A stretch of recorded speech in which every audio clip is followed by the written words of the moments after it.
Kasus penemuan mayat satu keluarga yang tewas mengenaskan di Desa Lumpat terus menjadi perhatian masyarakat.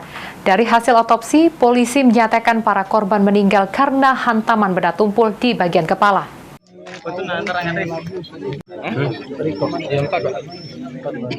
Kasus penemuan mayat satu keluarga yang tewas secara mengenaskan di Desa Lumpatan 1 Muba terus menjadi perhatian publik.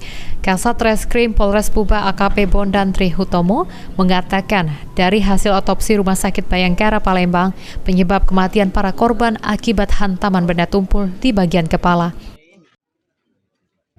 Kasus perkembangan penemuan mayat di Lumpatan, kita dari Polres Musi Banjarmasin khususnya Satreskrim sedang melakukan proses penyelidikan dan kita di backup oleh Krimsus oleh Ditripom Polres Sumsel, yaitu dari Subdit Jakartas.